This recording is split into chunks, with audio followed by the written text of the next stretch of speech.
The guest room Eva and Hidoshi moved into had originally been built to house guests before the guest house's construction. So until a few years ago, they had stayed in these rooms every family conference and were very familiar with them. This room was just like a room at a hotel, with a bedroom and a bathroom. So even though they were still shut in, it was far more comfortable than the parlor. Guess it's true you can relax more when you're alone with your family. Maybe it'd be better if everyone else also shut themselves in guest rooms and locked the doors. Natsui-ne-san said that no one could leave the parlor, throwing her weight around. I'm sure no one will be able to talk back. She's always been treated so coldly, so now that Nisan's dead, she's getting excited about finally having so much power. Seriously, how shameless can she be? Come now, don't say that. Natsui-san's doing pretty well. No need to jump on her like that. About that receipt earlier, you went too far. Come on. If I hadn't said it there wouldn't have been another good time to say it. Eva, sulking cutely and looking at the television, sat along Hideyoshi, who was lying on the bed.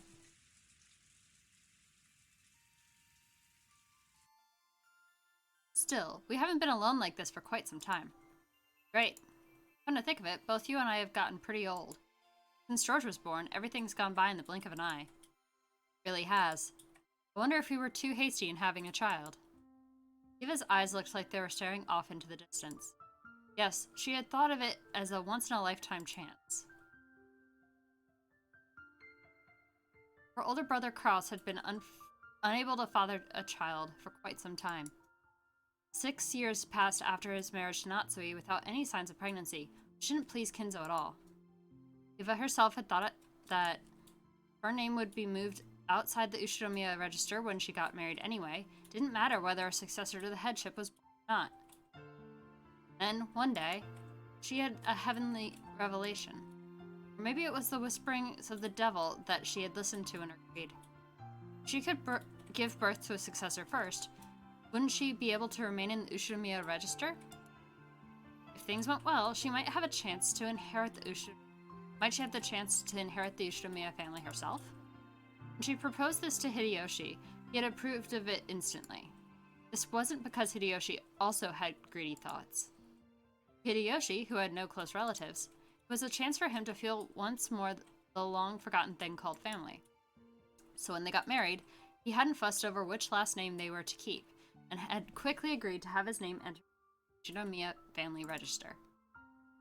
It hadn't been easy to persuade Kinzo, but as his daughter, Eva knew Kinzo's personality. So, by choosing the time when Kinzo was most dissatisfied with Natsui, she was magnificently able to make him accept Hideyoshi as an adopted son-in-law.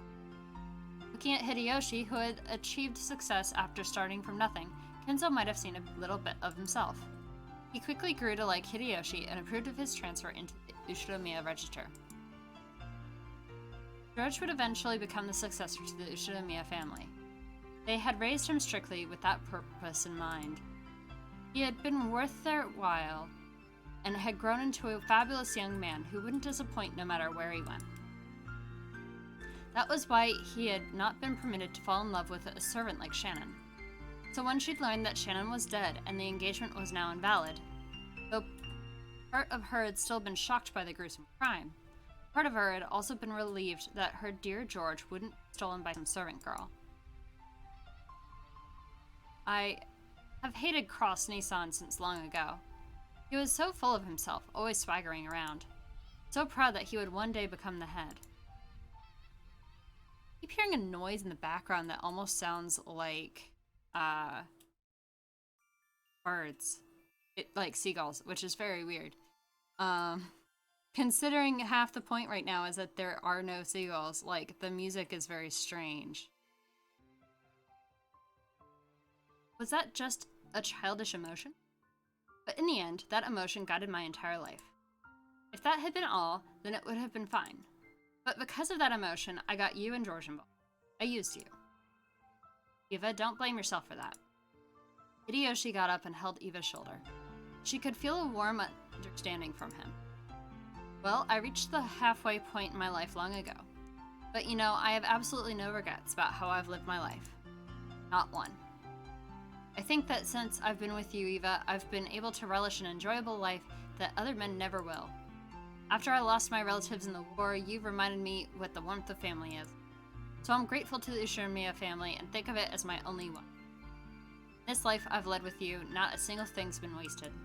It's really been a fun life up till today. Thank you, darling. Eva hung her head, burying her face in Hideyoshi's chest. Probably no one in the parlor could even imagine that this side of Eva existed. I'm the one who should be thanking you. Till today, there hasn't been a single day I've regretted being with you. Me too. So glad to have you by my side. George is already a fine adult.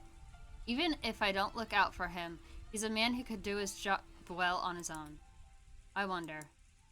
Around New Year's, do you want to go spend some time in the Maldives? Maldives? Just us, no one else. No way.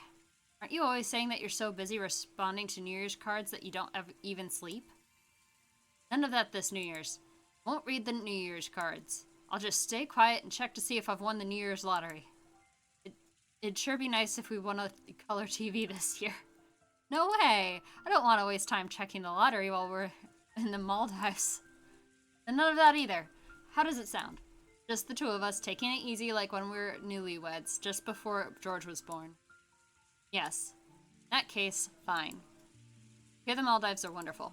An island with nothing on it, surrounded by beautiful coral reefs, and cottages lined up over the water. Like when we were newlyweds, you say? Starting when? As soon as I've finished up with some business. I won't know till I've asked the travel agency, but probably before New Year's Eve. No way. Right now? I want to go right now. Maldives are in the process of sinking due to climate change. Well, they better get on that, Yeah, exactly, half an hour. They should probably get on that. Eva nagged his lips in a peevish yet flirtatious manner. Oh boy. The only sounds that filled the room were the distant voice of the announcer on the news, which Hideyoshi had left on, the obnoxious pounding of the rain against the window.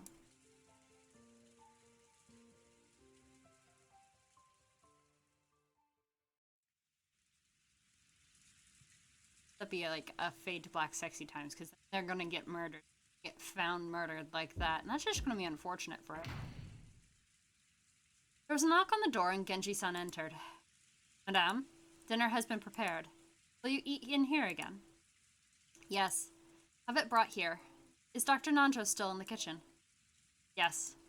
He has said he wishes to carefully deliberate over his next move. Not worry, he is with the other servants. Genji-san's good enough at chess to be grandfather's opponent. I hear he's even better than Dr. Nanjo, right? That's right. Long ago he played against me, but he must have let me win. Maria, sounds like it'll be time to eat soon. But look at you, you've been watching TV all day long, and you still haven't gotten bored. Ugh. I'm always watching TV, so I'm fine. Maria-chan sure is a TV kid. Food's coming, so we have to clean up the table.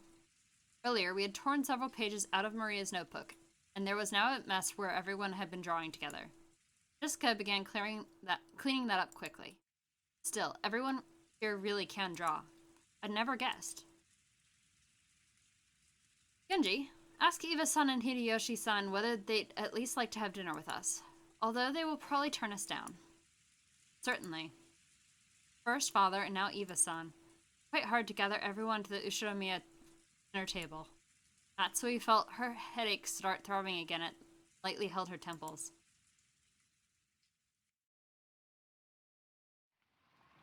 The distance from the kitchen to the parlor wasn't that great, so Genji had gone and come back by himself.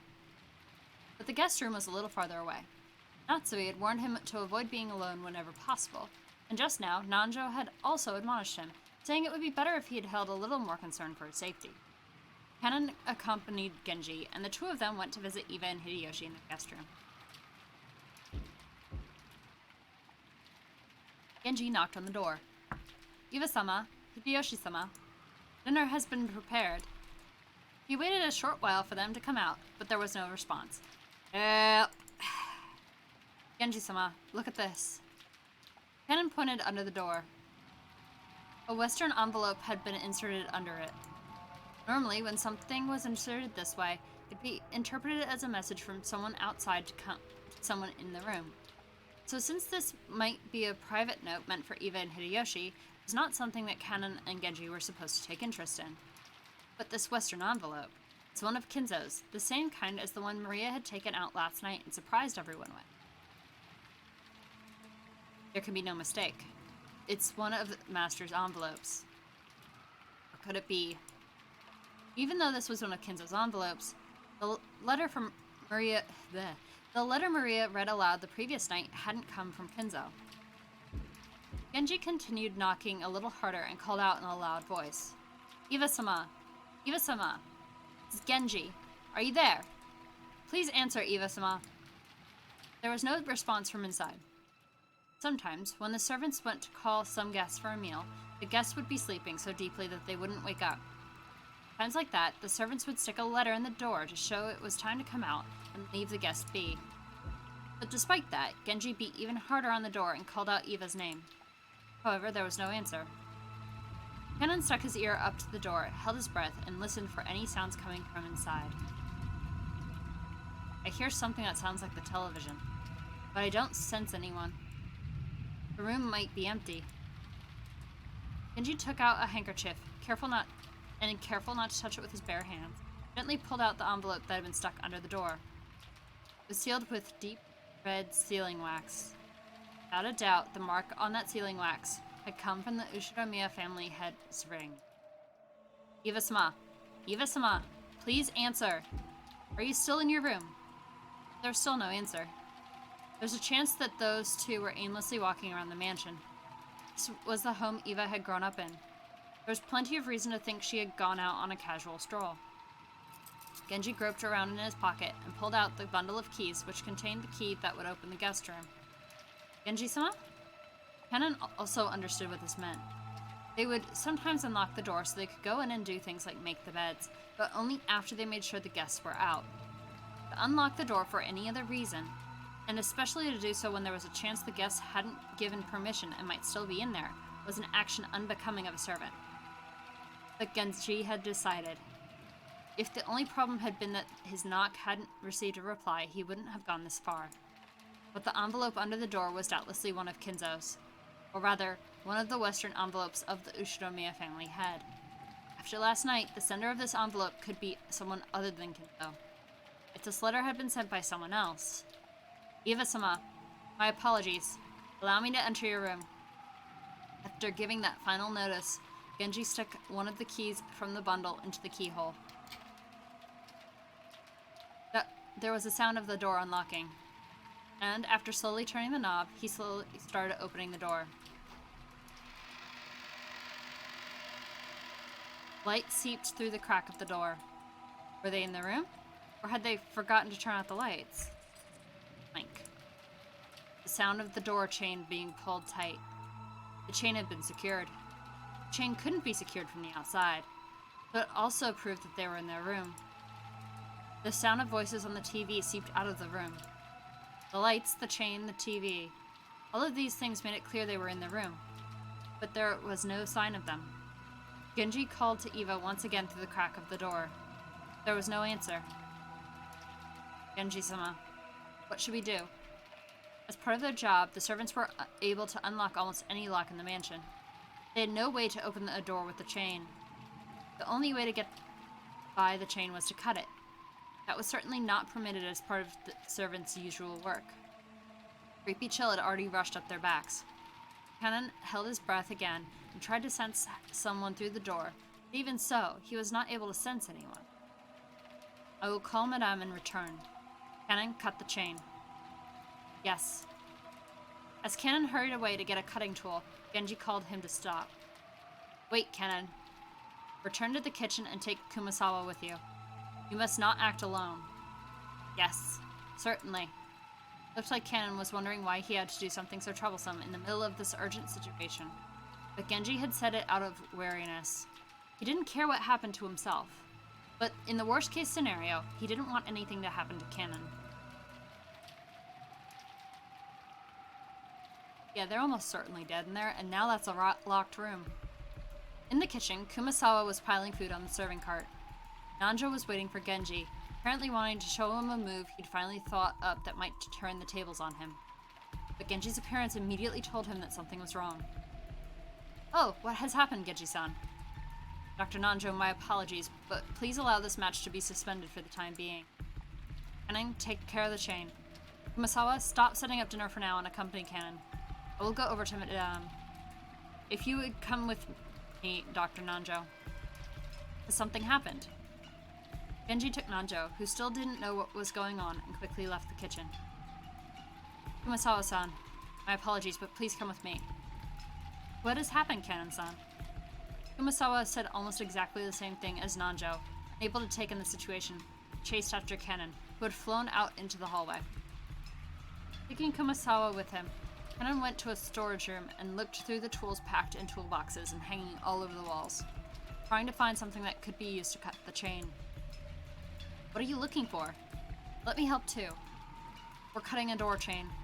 "Where was that large wire cutter?" "A door chain? Why would you do something like that?" "The chain to Iwa-sama and Hideyoshi-sama's room. Even though they should be inside, they didn't answer when we called them. It took Kumasawa some time to figure out how cutting the chain and Iwa and Hideyoshi not answering were connected. She did realize that this was an urgent situation. That one will probably do the trick." Cannon took down a very large wire cutter that had been hanging on the wall. It was called a cutter, but maybe it's easier to understand if we said it was shaped like a large pair of pliers. Cannon remembered once being warned that this dangerous tool could easily cut through one of your fingers. Cannon took that and rushed up the stairs. He already knew instinctively. He should fight for every minute, every second to open it quickly. Or perhaps it was already... "Please wait, Cannon-san." "Hurry." Kumasawa eventually caught up with him, gasping for breath with both hands on her knees. When Cannon changed his grip on the wire cutters and looked up at the door, he let out an "ah," struck speechless.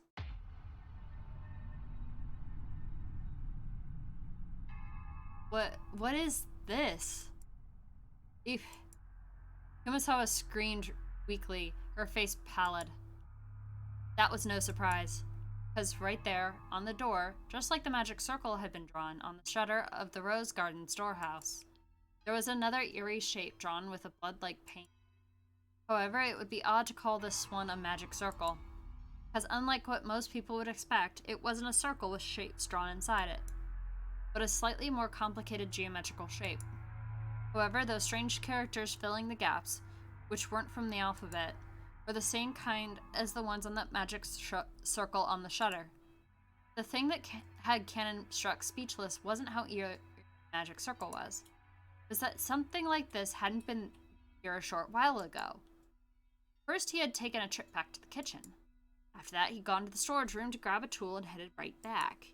Put those together, and it couldn't have been more than 5 minutes. How could someone add something this creepy during that period of time? And as though it had just been drawn, almost like the door itself was bleeding.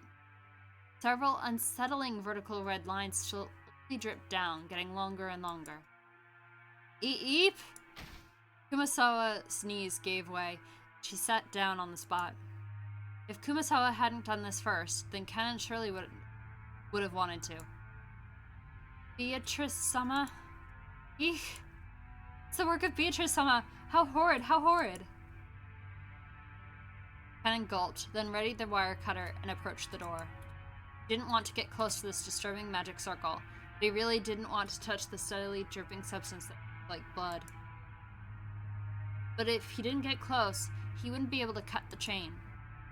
Fighting this cold feeling, he gulped again, and after gathering his courage, he went even closer, putting the wire cutter up against the chain. He then pressed with all his strength, managing to cut through the chain far more easily than he'd anticipated.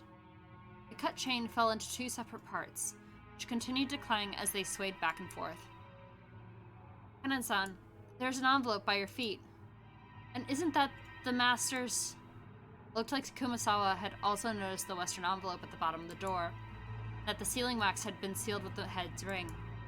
Cannon hesitated for just a second over whether he should open the letter first or check inside the room. but he eventually decided on fulfilling his original purpose. Cannon pulled a handkerchief out of his pocket. This was so he wouldn't leave fingerprints on the door. His worst fears were realized. The police would want to investigate this room too. To be fair, Cannon's fingerprints are already probably on the door. No, it would be... Well, I assume he put his ear to the door. So his ear was, like, he's already been near the door. He's just gonna smudge what fingerprints are. I don't know. Genji's fingerprints at least are on the door. He slowly pushed the door open. He was able to more clearly hear the sound of the television, which had been seeping out faintly this whole time. Eva-sama? Eva was lying face up on the bed. The bed with her shoes still on? Kumasawa, who had fearfully entered after Cannon, who was hiding behind his back, screamed a short eek again when she saw Eva like that. Eva's shoes had been the first part of her that Cannon had seen. The oddness of wearing shoes in bed was the first thing to strike him. But when Eva's head shifted into his line of sight, Cannon couldn't help but let out a short scream like Kumasawa. Right in the middle of Eva's forehead, something had been placed? Something was growing there? No. Right in the center of her forehead was an old-fashioned knife? That or some weapon like it was sticking out.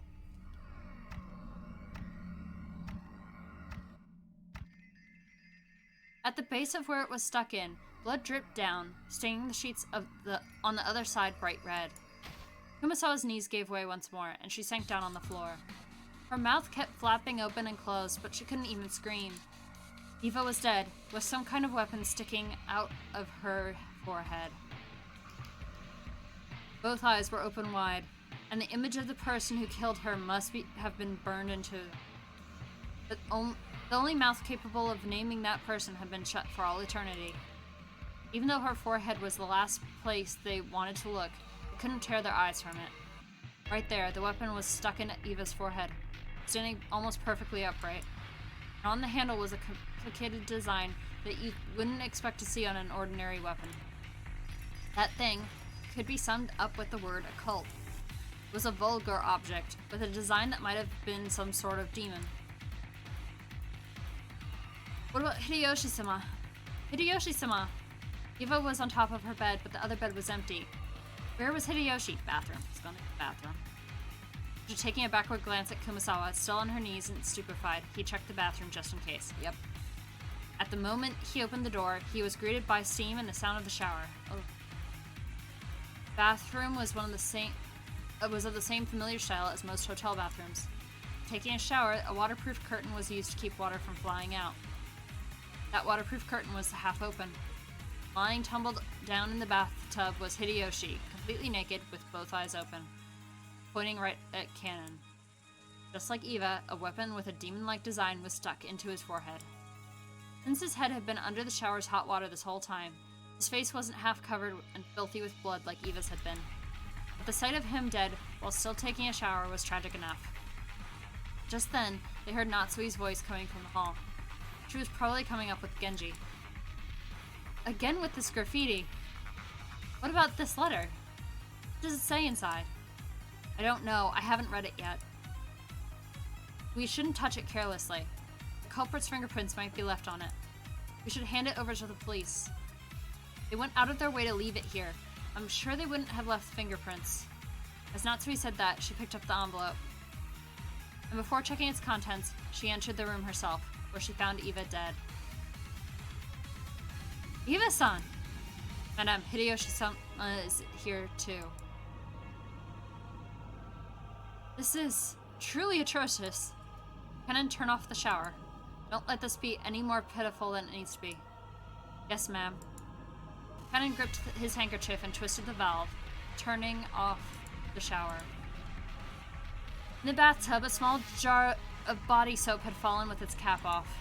It really looked like he'd been attacked while taking a shower. There was still a small splash of blood clinging to the white bathtub.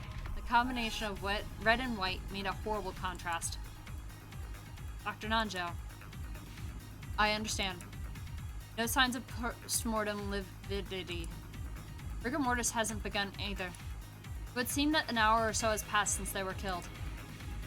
But even so, How a weapon with such a short handle could do that to the skull, I cannot imagine. Nanja checked their pulse and their pupils, making certain of their deaths once more. That really is a waste of water. You're right, Half an Arrow. It's really, like, that murderer could have been much more conscientious. Think of the environment. Islands are sinking. The Maldives are sinking. And you're wasting water like that. As Kenan watched this business-like treatment, he thought, couldn't you tell at a glance that they're dead without doing all that? Nanja thought about removing the weapon, but then decided it'd be better to preserve the scene and hand it over to the police, so he left it alone. But a close inspection of the base showed that it didn't have a blade. In fact, it was more conical than blade-shaped. He noticed that, rather than a knife, it was more like a short-handled spear, something with a shape better suited for thrusting than slicing. Some people might have likened it to a thick ice pick, rather than a short spear. At any rate, after looking at this scene, no further words were needed to describe what sort of terrible purpose such eerily designed weapons were originally made for, nor was it necessary to explain how they carried out their function. Natsui, hoping to escape the repulsive steam filling the bathroom as soon as she could, covered her mouth with a handkerchief and dashed from the room. Just viewing the gruesome bodies for an instant had been enough to burn the image into her eyes. If she looked any longer, that image would surely remain in her vision for all eternity. Rising urge to vomit was exactly the same feeling she had that morning at the gardening storehouse. I just realized they left the kids alone, like with no adults down there. All of the adults are upstairs. That's terrifying. For a while, Natsui couldn't help but stand with her back facing the guest room, fighting the sickness in her stomach. At any rate, we can't let George-kun see this room. Seal this room with all haste. Yes, we mustn't let them see. If George-san saw his parents in this brutal state, but they could tell that those fiercely racing footsteps in the hallway belonged to George, even before he came dashing into the room. George and the other children had been waiting in the parlor. However, when they saw Genji speak to Natsui, when they saw her turn pale and fly out of the parlor, they felt a sense of foreboding. When they saw a large group of people gathered around the guest room, they were sure of it. Father? Mother? Ah, what is this? Another magic circle? Aunt Eva and Uncle Hideyoshi are safe, right? Hey, Kanon-kun, what's this all about? Battler-sama. Kanon didn't have to say anything. George's scream after he ran into the room told them everything they needed to know. Ah, George is having a very bad day. This is George's no good, horrible, very bad day. Who did this? I'll kill you, I'll kill you. George-kun, hang in there. Natsui touched George's shoulder with her hand, but he violently shook it off. George fell over beside Eva and buried his face in the bed in front of his mother's face, wailing. Then he pounded on the bed with his fist over and over again. George-san, hang in there. Battler? Battler-sama. Battler had his back against the wall of the hallway, was covering his eyes with his right hand and weeping without restraint. Horrible. That's horrible. He proposed to the girl he loved and lost her the next day. And on the same day, even his mom and dad were killed. Isn't that too harsh? Of course, it's sad whenever anyone dies, no matter who it is. But to Battler, those left alone by the deaths of the others were far more worth of pity. Dude, you've been left alone, except for I think you have a sister waiting back home who's sick. Anyway, everyone here now had lost someone close to them. George wasn't the only one to be pitied. However, George's pain was far greater than everyone else's. Battler. I know, everyone dies sooner or later. If you're human, you'll eventually have to fight the sorrow of losing someone close to you. But still, shouldn't that day be far in the future for Anarchy? Shouldn't those deaths visit him one at a time? Horrible. It's too horrible. That bastard. Doesn't he have even a speck of human sympathy in him? Ah. Ooh. Battler, don't cry. Maria tried to comfort Battler in a mechanical-sounding voice. Battler violently wiped his tears. Yeah. Damn it, I won't cry anymore. Tears of regret, tears of sadness, I won't shed them again. Ah, it's all useless. The witches got me backed into a corner. Always on the defensive. That's useless. It's all useless. I'll spin the chessboard around. That bastard probably thinks we'll be running scared like sheep till tomorrow before we try anything. But guess what? I'll spin it around. That bastard can't escape this island till tomorrow either. Won't be hiding away, pissing ourselves. That bastard will. I'll expose you. You'll see. By tomorrow. No, screw tomorrow. Tonight. Before tonight's over, I'll be gripping you by the collar. Oh boy.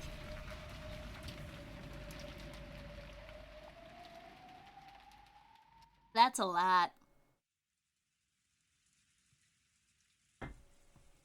At any rate, we'll lock this room and leave everything as it is until the police come. No objections, I take it? Natsui announced it as though she didn't care whether they agreed or not. If anyone had a right to object, it would have been George, but he looked as though he'd shed enough tears. George nodded slightly, still facing away from the others. When he stood up, everyone else agreed too. Natsui still hadn't opened the western envelope of the family head that she'd picked up. But now they'd decided to leave this room. She decided to unseal it in the parlor where everyone could watch. As soon as they walked out into the hallway to head back to the parlor, some of them immediately felt something out of place. They sensed something strange. Ugh. Stinks? Ah, did you notice it too, Maria? Seriously, what's that smell? It's awful. When everyone sniffed the air, they did notice a horrible burnt smell drifting through the hallway, one that none of them had smelled until then. We'll go quickly to check the kitchen. I'm sure I turned the flame off. After noticing a burnt smell, it was natural that Kumasawa, who had been using the burner in the kitchen, suspected that her own slip-up had caused it. Kumasawa hastily dashed away. Kennen, go with Kumasawa. Do not let her be alone. Yes. After nodding at Genji's order, Kennen followed after her. He wasn't running, but as he followed her, he tried to search for the cause of the smell in other directions as well. Ooh, stinks. Ugh. Truly is a stench that makes the nose wrinkle. However, that doesn't mean we can just open a window for ventilation. Natsui was reluctant to open the windows in a situation where self-defense was so important. Let us run the fan. I do not believe there will be any need to open the windows. George Aniki, is it okay if I talk to you? It's about finding the culprit, then I have no problems. It seemed that George had managed to climb out of the abyss of sorrow. All that filled his chest now was the quiet flames of hatred towards the culprit who had stolen the lives of the one he loved and his beloved parents. The chain for this room was set. From what I could tell by looking at it, I'm positive that it couldn't be opened from the outside. In other words, this was a perfect closed room. That door does seem to be the case. In the case of the Rose Garden storehouse, they might have sneaked the shutter's key out of the servants' room. Or maybe they had a duplicate key. I can imagine many ways they could have done it. But this chain is different. Among the generally used locking techniques, a chain is the simplest one to create a closed room with. Only a chain will block everyone from the outside as long as it isn't physically broken. So does this mean the culprit couldn't have gone in or out through the door? That's interesting. Just a few hours ago, I seem to remember everyone making a fuss over how to enter a room without using the door. Back then, we were all losing our cool, wondering how grandfather had disappeared from his room. The receipt Aunt Eva stuck in the door on a whim proved that the door had remained sealed. Since Aunt Natsui was the only person to enter or exit during that time, she was under suspicion. Aunt Eva proposed a theory about how Aunt Natsui might have thrown grandfather out the window and left by the door herself. This door is much simpler. It was sealed from the inside by the door chain. The window had also been locked from the inside, and the bodies had been inside the room. This time it really had been, without exaggeration, a true closed room. That's right. If you include grandfather's disappearance, 3 cases have occurred, and all 3 times the door has been a point of interest. First was the shutter. There was a key in the servant room, And if we assume someone knew about that, this can't really be called a closed room. Next was the door sealed by the receipt. However, Aunt Natsui entered that room. So if grandfather had left through the window or been thrown out, she would have been able to lock the window before escaping. Or, like my theory, grandfather could have hidden until the receipt was gone and left the room later. Basically, this door can't be defeated with a handful of desperate tricks. In that sense, you can't really call this one a closed room either. And now we have the door sealed with the door chain. Finally, we have to give up. The window, the door, everything has been locked. It was a perfect closed room. The first hadn't been a closed room because everyone could be suspected. The second hadn't been a closed room because Aunt Natsui could be suspected. This time, no one can be suspected. This was a perfect closed room because the door chain formed a seal that blocked everyone equally well. I feel like you could get a tool if, like, the door chain was magnetic to, like, reach in and around and put the chain in the lock. You know, there's ways you could do that. In that case, did the culprit carry out the crime without entering the room? Some method from outside the room? Good point. Even though the chain makes it impossible to open it wide enough for a person to fit through, you can open it a small crack. The culprit knock on the door to make them peer out before attacking them? Wait, am I missing something? Yeah, you are. If Aunt Eva's body had been lying right next to the door, then it might have been possible. But she was on the bed at the back of the room, and Uncle Hideyoshi was even in the bathroom. Looking from the crack in the door, you couldn't even see them. You couldn't reach them with your hands either. Damn it, it's all useless. I don't have a clue. Something was tugging softly at my sleeve. It was Maria. Battler, you did ask the witch. Ooh, satisfied? What do you mean, satisfied? Yeah. Battler, since you didn't want to suspect any of your relatives, you made a wish, saying you wanted the culprit to be Beatrice, right? Well, Beatrice granted that wish. Just as you asked, she did something that was completely impossible for a human to make you believe in the witch. And now you're complaining? How selfish. Ouch! I tapped Maria, who was laughing unpleasantly, on the head with my fist. Sure, thanks for granting that wish. That just now was to thank you, and also to teach you to stop laughing when it's inappropriate. More importantly, tell me. There was another mysterious scribble on the door to Aunt Eva and Uncle Hideyoshi's room. Was that another magic circle? That one had a really memorable and characteristic design, so I'd hoped you'd at least know what it was. Ouch! I don't know, which is why I'm letting you take the credit. Quit whining and explain. Sure are violent, Battler. I won't tell you if you're too mean, get it? Ouch. Ugh, I'll say it. I'll say it. Stop hitting me. That's the first magic circle of the moon. What does it mean? What is this magic circle's effect? What does the Hebrew writing mean? The words are from the Old Testament, Psalms 107, verse 16. For he has broken gates of brass and cuts through bars of iron. This magic circle has two effects. First, it can open a door regardless of which method has been used to lock it. That sure is convenient. So you're saying they're trying to make it look like they're a witch because this closed room has a door that can't be opened without relying on magic. The other effect? When you're blocked by unopenable doors in all directions, it opens a door. By using it in a difficult situation, it gives you a solution you hadn't even thought of until then. Morally speaking, you receive the power of observation and discernment, inspiration and intuition. Beatrice is trying to provoke you, since there's no way lowly humans like Battler could figure out how this door was open. I'm telling you, magnet on a stick. Ouch! Okay, good work, so shut up. Oh my gosh. Sounds great. I'll accept this challenge from the witch. Maria-chan, things like witches and demons don't exist in this world. Someone killed father and mother. I don't know whether that was someone I know or not, but either way, it was definitely a human. Yeah, but how? How did they reach those two through the crack in the door? It couldn't have been more than 10 centimeters wide. At any rate, I can hardly stand the stench. What in the world could it be? Oh, frick. I think I know what it has to be. I think we might have just found grandfather.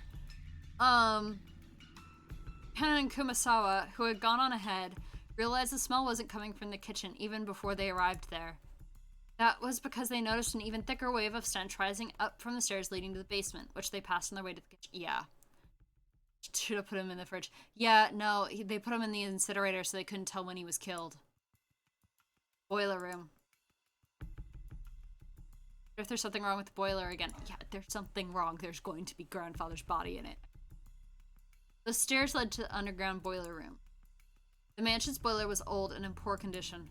Both of them had witnessed problems with the boiler on several occasions, but they had never smelled the boiler belching out a stench like this before. Those two poor individuals keep finding bodies. What was that sound? The thing they heard from the basement was definitely the sound of a door closing. Kumasawa had phrased it as a question. Sherry knew it couldn't be anything else. Kumasawa was so surprised at that sound that her knees gave way yet again and she cowered. After all, at that very moment, no one could have been in the bowl. Just a few seconds ago, everyone had been crowded together around Eva and Hideyoshi's room. So who caused the sound of a door closing just now? Kenan-san. After taking a second to sort out the situation, Kenan ran down towards the basement. Since they'd heard the sound of a door closing just now, there was no sign of anyone coming up the stairs. The person who closed the door had to be inside the boiler room now. If the boiler room had been a dead end, Kenan wouldn't have rushed in so hastily. But Kenan was a servant, so he knew. There were two entrances to the boiler room, one that opened to the mansion, one that opened to the courtyard. If he didn't chase them now, they might slip away. Kumasawa reached the same conclusion long after Kenan did, but she couldn't let him go alone. If the thing in the boiler room was the culprit, an opponent who had easily killed 6 adults in the first murder, then no matter how Kenan confronted them, he wouldn't be a match.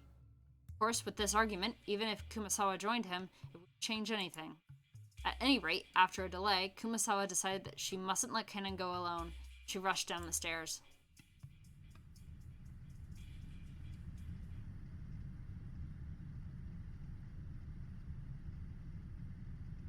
At that time, Kenan was already in the boiler room. The boiler room's characteristic damp heat tormented him. It had always been an unpleasantly smelly and hot place. And on top of that, the room was full of that horrible stench, which made Kenan feel like he was going to be sick. There was no doubt that this room was the source. In that case, Kenan should have been searching for where the smell was coming from. However, Kenan kept gazing straight forward as he grabbed a hatchet from a shelf just off to the side of the door. He hadn't stretched out his hand because he wanted a hatchet. He had wanted to grab a weapon, any weapon. Why? Kenan gazed into the darkness where the naked light bulb could. Then he answered. Roulette, you bet on a number or the colors red or black, vying for a payoff. However, low-risk bets like black and red only offer a similarly low payoff. The words coming from Kenan's mouth were swallowed up by the darkness. That darkness suddenly started to swirl, glittering.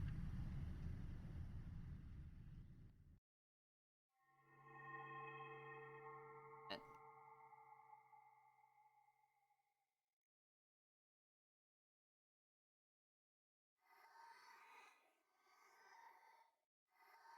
was such a fantastical scene.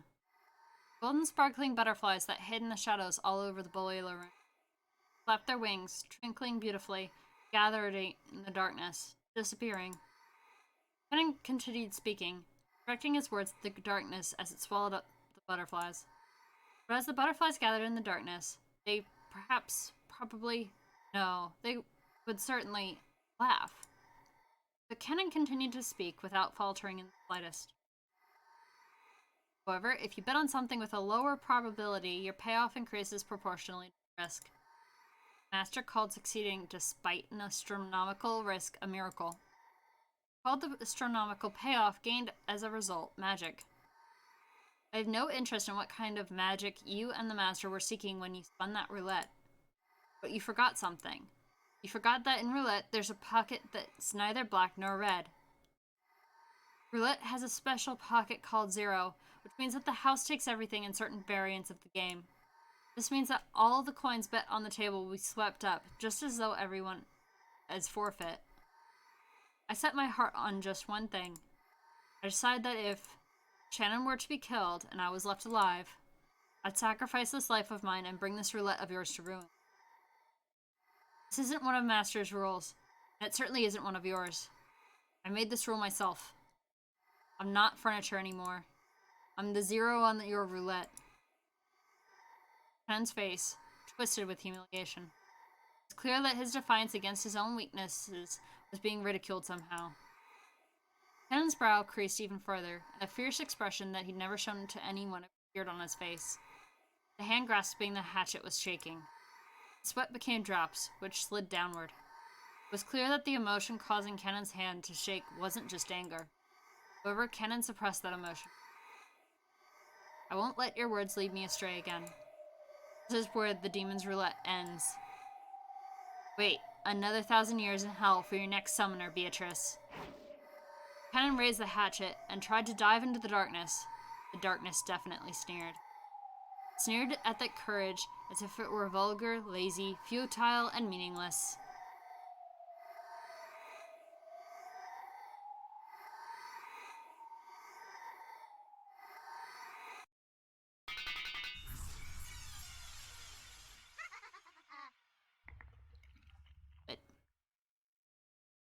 But Kennan, his hatchet still held aloft. Couldn't take another step after that. The clang, the hatchet that he'd been grasping, fell and rolled to the floor.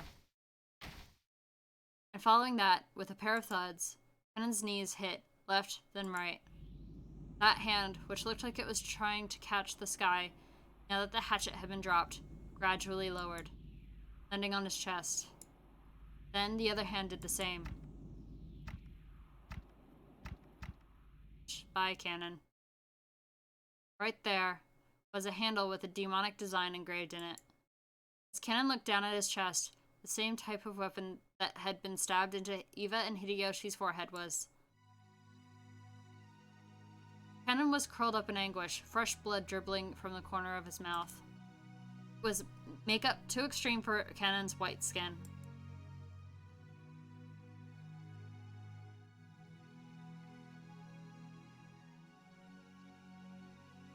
Around the scene, the glittering gold butterflies danced through the darkness, mesmerizing. It was a beautiful, beautiful dance, a funeral march of tribute, ridicule, and contempt for a single boy's self-sacrifice.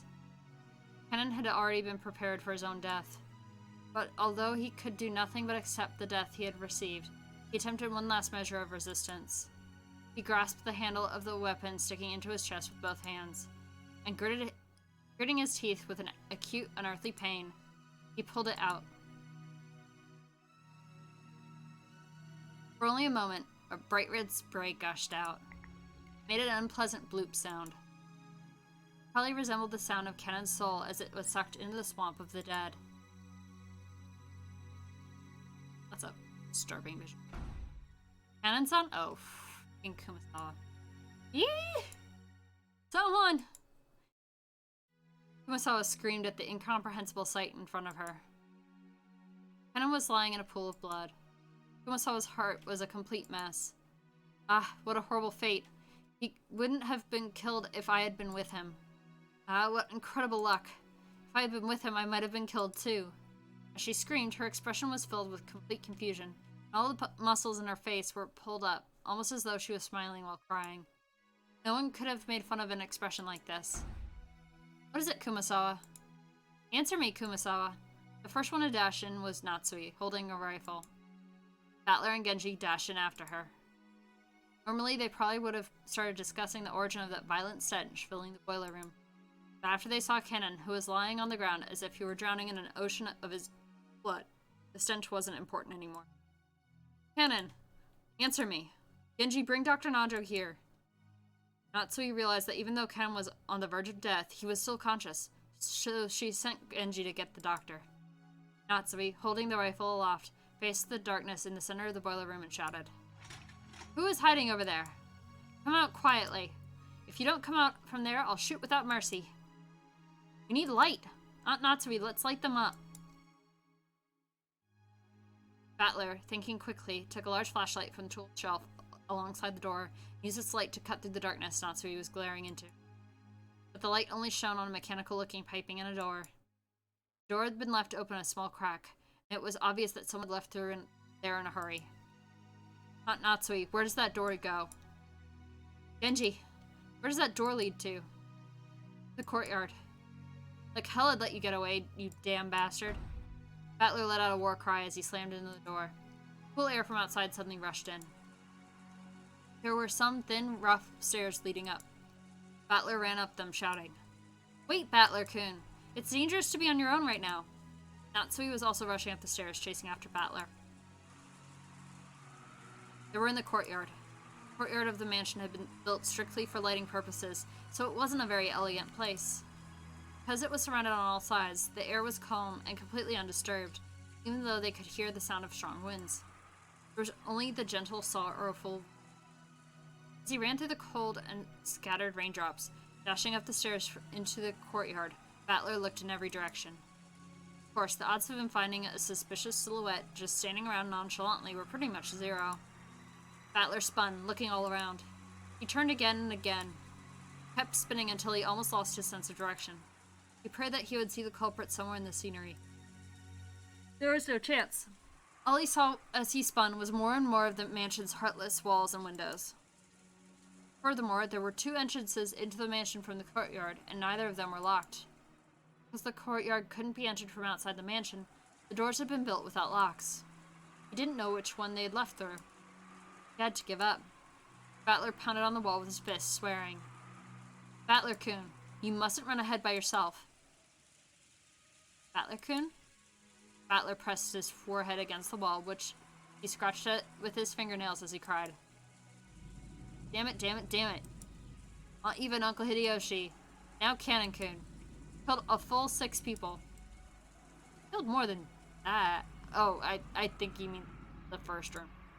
That wasn't enough, so you had to kill 3 more. Are you kidding me? Are you fucking kidding me?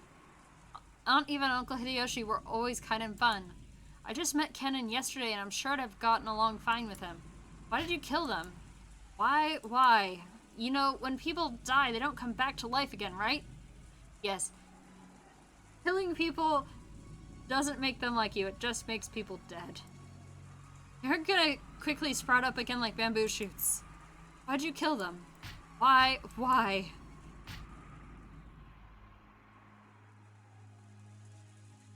Battler was a boy who could understand the feelings of pain and regret in a person's heart. So he cried. With all his strength. Natsui, who had always thought of Battler as a frank person, was a little surprised to find he had this delicate side. And at the same time, she understood how easily hurt the heart of a young person could be, so she held him. All right. We'll definitely protect you, George-kun, Maria-chan, and Jessica. As a mother, and as a representative of the Ushinomiya family. Yeah, she's pretty much the only one left. Battler, after sobbing into Natsui's chest for a while, wiped his tears with a bitter smile, and he thought he had been like, as though he had been like that the whole time. Tried to appear as though he cried more than enough already. Anyway, let's go back down for now. Protecting ourselves is a higher priority than finding the culprit. Tomorrow, the boat will arrive. After that happens, the police will come, and everything should be brought to light.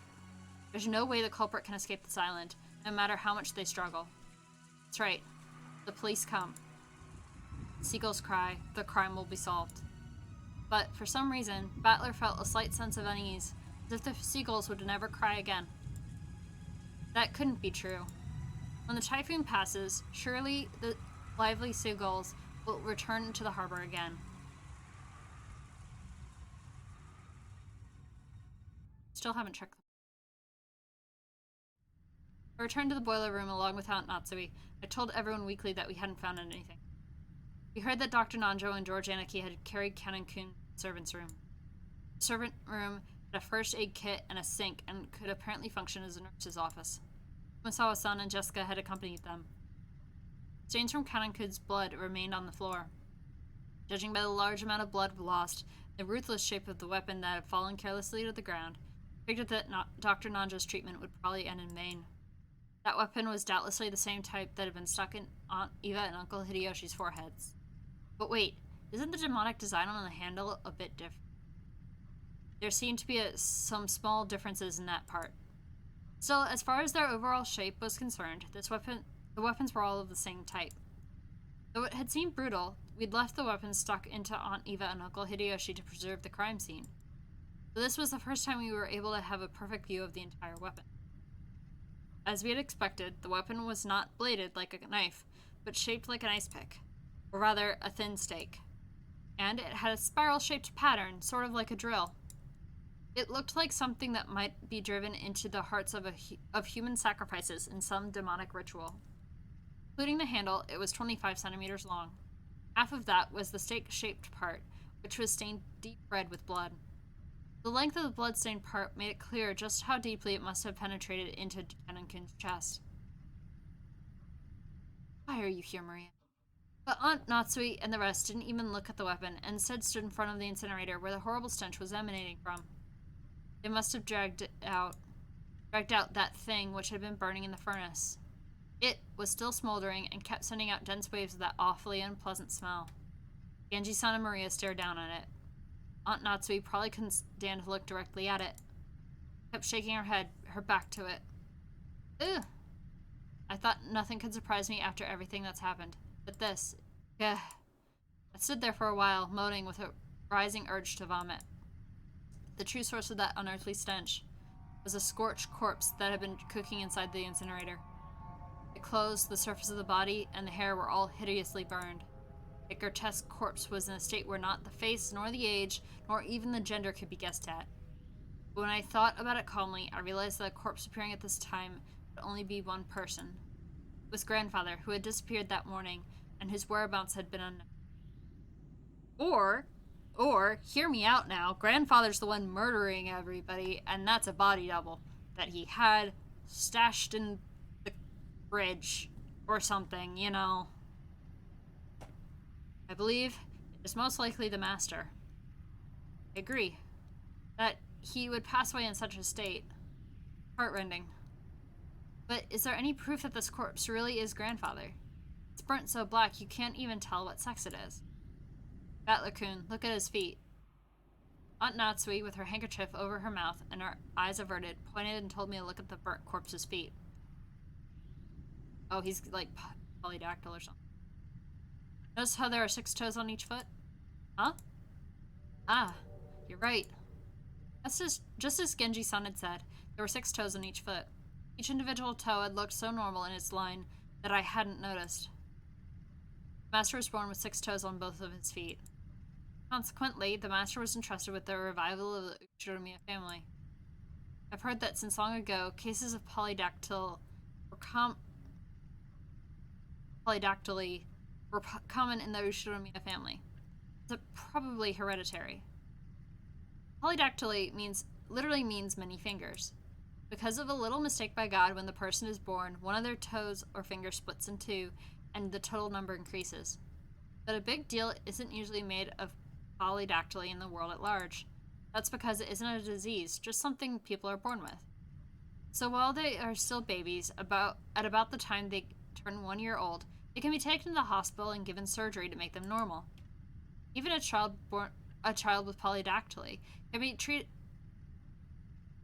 Yeah, okay. I keep misreading this and like thinking I'm misreading it because it's got so many Y's in it. Can be treated before they become aware, so they might not even remember it themselves. By the way, it seems that there's a possibility for this to occur in 1 out of every 2,000 babies. So even though it's not usually seen, it isn't that rare at all. Speaking of which, I think Uncle Hideyoshi mentioned something to me long ago. Something about how even Toyotomi Hideyoshi, the man who unified Japan at the end of the Sengoku period, had 6 fingers on one hand. Looking for the 6-fingered man he killed his father. According to Aunt Natsui, among the many Uchinomiya family heads, the ones most praised for their wisdom all had polydactyly. Because of that, when grandfather was born, relatives were all excited at the thought that he might become another wise leader. And when the leading relatives all died in the Great Kanto earthquake, it was apparently argued that grandfather should be the one to restore the family because of the auspicious sign of his birth.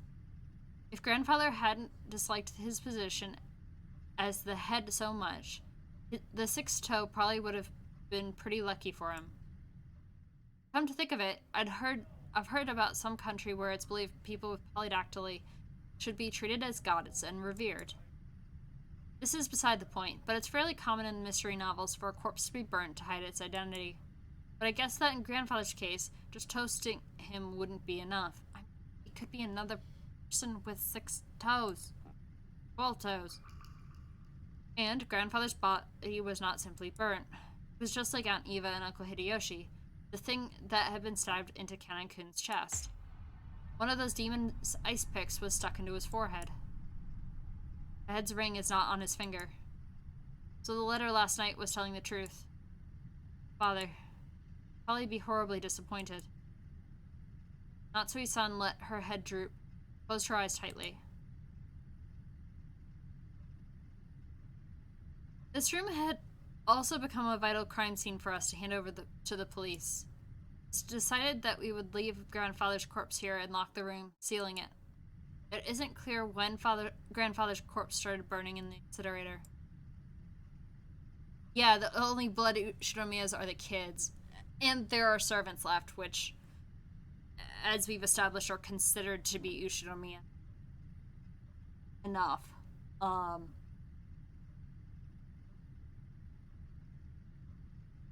Whether or not Dr. Nanjo counts is left to be seen, but they killed off Gora, the one chef, which means the chef who I don't think had the wing on him still counted. So hey, probably the witch just looking for a certain number of people to be on the island. Since, according to Genji, the strength of the flames hadn't been that strong, the body must have started burning a long time ago. So that stench could slowly creep out of the furnace and fill the room bit by bit, eventually pouring out and climbing up the staircase. Putting aside whether he was rare, well done, grandfather had been brought out, killed, and burned, even though he had started out locked away in the closed room created by his auto lock. There's probably no doubting this. However, according to Genji-san, the boiler room is usually locked. The possibility that someone outside our group had snuck in and committed the crime was overwhelmingly high. And there was also a good chance that the person was walking around with something like a master key. After all, the doors and windows throughout the mansion had been checked. But despite that, the culprit was able to strut around the mansion freely. Does this crime confirm that a 19th person exists? There's still that contradiction, since they're trying to tout their existence without ever showing themselves once. Along with Kyrie-san's chessboard theory, I've been using this contradiction to deny the existence of a 19th person. By spinning the chessboard around once more, the very fact that this crime makes it perfectly obvious that a 19th person exists means that the existence of the 19th person is even less plausible, as long as that 19th person doesn't show themselves in front of us. The culprit could get grandfather out through the door sealed by the receipt. If they could kill Aunt Eva and Uncle Hideyoshi from the other side of a door sealed by a chain, then could they possibly go so far as to create a fictional 19th person through strange tricks and devices? If we still want to believe that the culprit is among the 18, then the list of suspects has grown very short. The 4 of us kids, Aunt Natsui, Genji-san, Kumasawa Ba-chan, and Dr. Nanjo. One of these people had to be the culprit. Wait, we can't be sure of that. Just a second ago, we started doubting whether the corpse here was actually grandfather's, right? Maybe we can think of the other bodies in the same way. For example, the first 6 all had their faces horribly smashed. I mean, I was thinking, yeah, it could have been them. Some of the bodies had kept enough of their faces for us to confirm who they were, but that old bastard, for example, had lost his entire face, as though the whole thing had been neatly peeled off. We only figured out which body was which by their clothes and surroundings. So you're doubting your dad. Okay, fair. Did the culprit prepare a fake body beforehand and alter it to make it look like they'd died, even though they were actually hiding somewhere after committing the crime? I mean, that's legit. It may sound ridiculous, but it wouldn't be an impossible trick to pull off. It's too early to give in to this 19th person. No, this witch.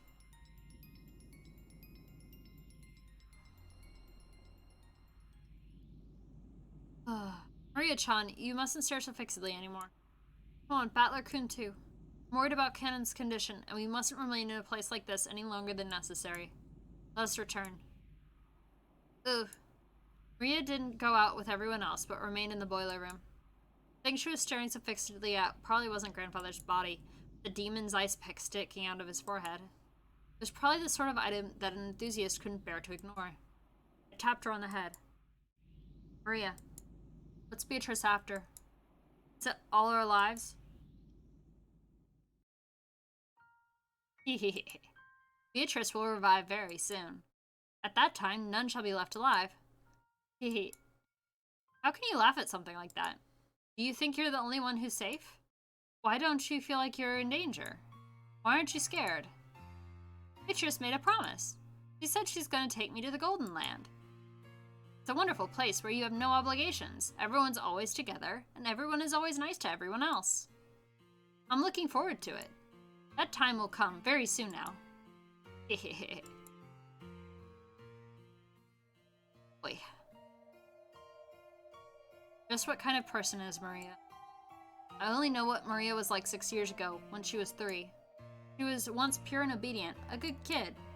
This new Maria 6 years later, and the Maria I knew, didn't seem to fit together. Just who is she? This witch who calls herself Maria. To Maria, who obstinately believes in the witch, this series of unsolvable crimes is proof that the witch actually exists. Every time something occurs that would be difficult for a human, it becomes a little harder for the rest of us not to believe in Beatrice. It must be an intense pleasure for Maria to see her relatives, who once firmly denied the witch's existence, start acknowledging that witch's existence one by one. That's why she's in high spirits. Maria, let me ask this one more time. You'll probably answer the same anyway, but I'll ask just once more. Who? Yesterday, you were given a letter in the rose garden. Who gave it to you? Ooh, like I said, Beatrice. Battler still doesn't believe. Oof. Maria only repeated what she had already said. Maria met with the 19th person, the witch. Was that really a 19th person, or did one of the 18 just get her to say that? All that's certain is that Maria had been with the rest of us constantly, had always had an alibi, and hasn't done anything suspicious. I mean, okay, so hypothetically, one of the first 6 could be the killer. Like, they are honestly the most suspicious. It's a mass murder in a warehouse. People would be shocked and leave them alone fast enough, and everyone's faces were smashed.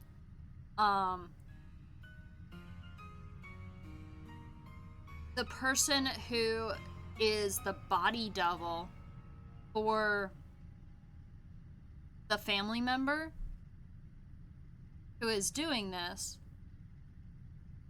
was brought on, and I'm saying it's a body double, but that person was brought on the island to play the part of Beatrice and hand the letter to Maria, and then was killed to take the place of a family member. I think it has to be a family member for the sake of knowing the house and everything. Like, we pretty well established that these are things that you would kind of need around. And yeah, that's a possibility. I'm not saying it's a concrete possibility, but it is a possibility that Maria did see a 19th person who was then killed to be in that group of 6.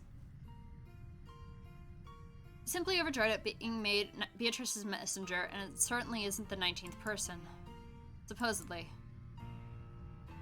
That's right. I wonder what's written in the letter we picked up in Aunt Eva and Uncle Hideyoshi's room. Aunt Natsui should still have it with her.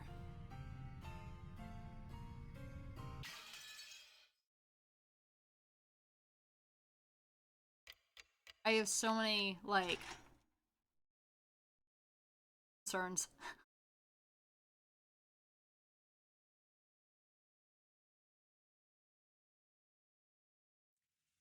In the end, Kanon-kun did not regain consciousness. Even though Dr. Nanjo and the rest did all they could to heal him. Of course, there was little that could be done on an island like this without medicine or proper facilities. However, Kanon was the only human ever to confront the culprit. If only he could give us some kind of clue. However, at the time they carried Kanon away, it was already too late. My sincerest apologies. Without proper facilities, there was nothing I could do about such a serious wound. No, that's perfectly understandable. Thank you so much for giving it your best. Dr. Nanjo's shirt had been sprayed by a violent spurt of blood, so it was very easy to imagine the devotion with which he had tried to save Ken's life up until the last second. Jessica was crouched in the corridor, crying softly. She had probably been taking care of Ken-kun until the moment of his death.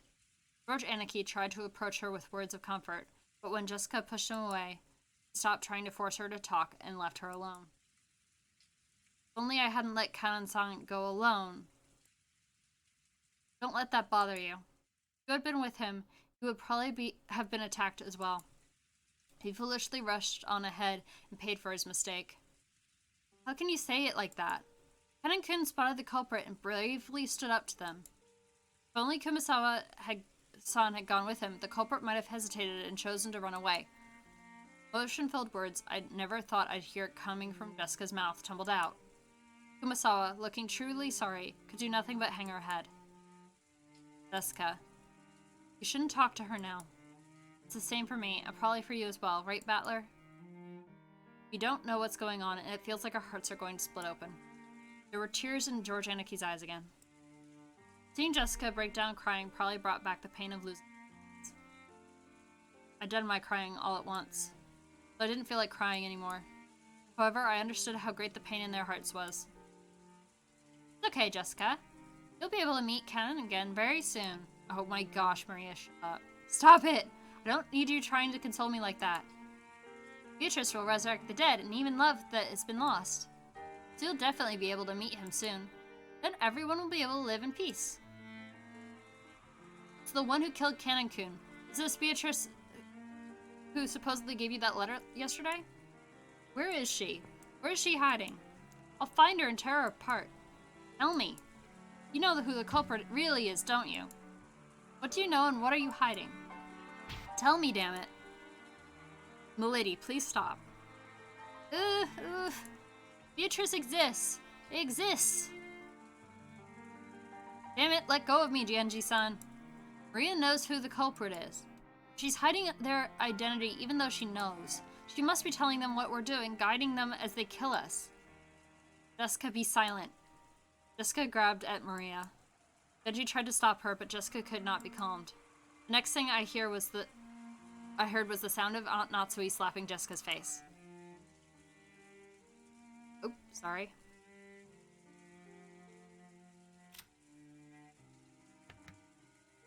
After that, only Jessica's sorrowful, sobbing voice resounded throughout the hall. Maria-chan, I know there's no way you're the culprit. You've been with us since the beginning, and there was no time for you to communicate with any culprit. So I want you to tell me something.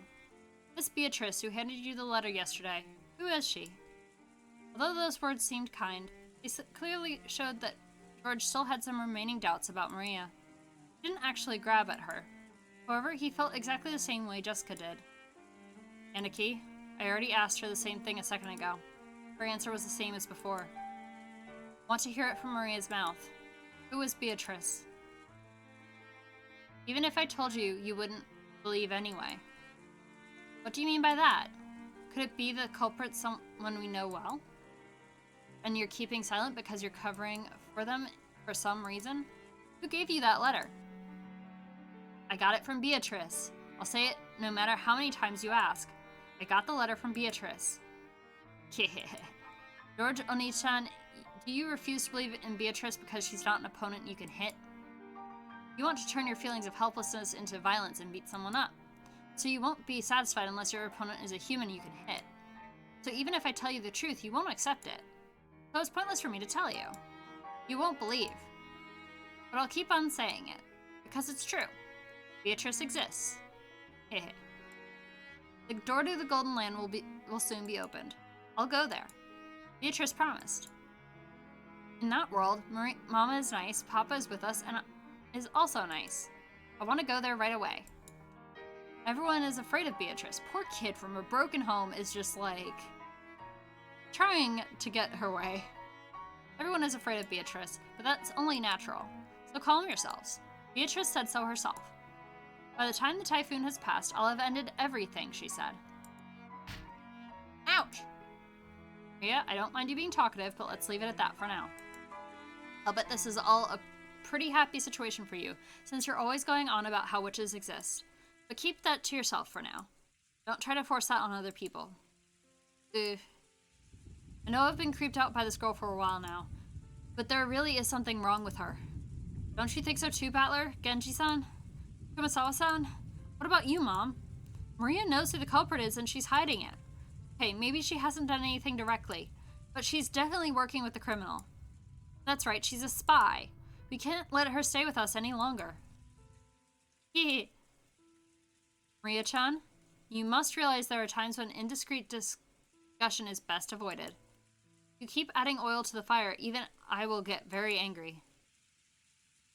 Aunt Natsui glared at Maria with frightening eyes. Maria was used to Aunt Rosa's loud style of scolding, but apparently hadn't built up a resistance to Aunt Natsui's quiet sort of scolding. She shrugged and kept her mouth shut. Desolate feeling filled the room. It felt as though things would just get more complicated if anyone spoke.